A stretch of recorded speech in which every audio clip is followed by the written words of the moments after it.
Extortion o pagpangilkil ang ginalantaw karon nga motibo sa pagpamomba sa usa ka double-decker Husky bus unit sa Isulan, Sultan Kudarat kagahapon. Dugang detalye sa live report ni Jess Tony Humamil. Jess?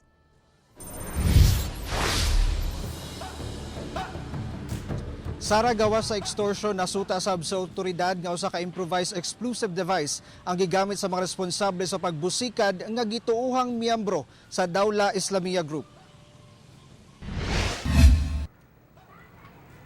Pagpangilkil o extortion, kana ang nakita nga anggulo sa otoridad nga motibo sa pagpamomba sa usa ka double-decker nga Husky bus unit sa Isulan Public Terminal pasado alas 12 sa udto kagahapon nga gikaangol sa 7 ka pasahero kinsa ana-ana sa maayong kondisyon. Kinihuman nga posibleng binuhatan kini sa Dawla Islamiyah Group base sa signature sa klase sa bomba nga gigamit. Base sa post-blast investigation, nakita sa lugar ang blasting cap, concrete nail nga gigamit isip shrapnel, 9 volts battery, wire ug circuit board. Ito ay tinitingnan natin at ito ay isang signature bomb ito ng Dawla Islamiyah, no? At isa na tinitingnan natin dito ay yung extortion o pangingikil dito sa bus company na ito.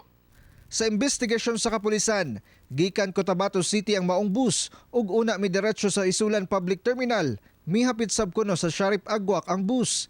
Gikumpirma sab sa otoridad nga gikatuuhang usa ka improvised explosive device ang gigamit sa mga responsable sa pagbusikad. Sa pagsusi sa Explosive Ordnance Disposal Unit sa Sultan Kudarat Police Provincial Office, doon na pay laing bomba ang nadiskubrihan sa second floor nga bahin sa maong bus nga giingong gisulod sa loaf bread. Wala kini mibuto og na-recover sa ilalim sa ikaupat nga bangko sa bus. Sa ilalim ng bus, malapit sa engine part, doon sumabog yung unang bomba at yun ang nag-cause ng injury doon sa pitong civilian. Pinasok ito sa isang bag at doon nilagay sa ilalim malapit sa engine niya. Hugot nga gikondena sa Police Regional Office 12 ang hitabo. Matud pa, ilang pakusgan ang ilang investigasyon aron sa pag-ila sa mga responsable sa krimen ug aron mahatagan og hustisya ang mga biktima. Gimanduan sab ang Sultan Kudarat Police Provincial Office nga magbugna og Provincial Level Special Investigation Task Group o SITG nga mugunit sa maong kaso. Ongoing pa po yung investigation natin, taking the account of all the statements ng mga victims. Hindi pa po natin maano talaga yung kung ano yung persons of interest.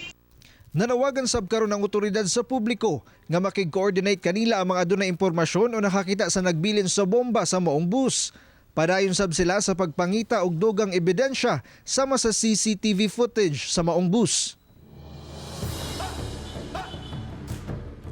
Sara, gisiguro sab karon sa otoridad ang seguridad sa tibuok rehiyon labi na sa mga pampublikong lugar sama sa public terminal ug giawag ang publiko nga magbinantayon sa ilang palibot og dayong i-report sa otoridad ang unsa mang kadudahang butang o di ba kaha mga lihok o mga tao aron masusi kini sa otoridad. Sara. Okay, dagang salamat, Jess Tony Humamil.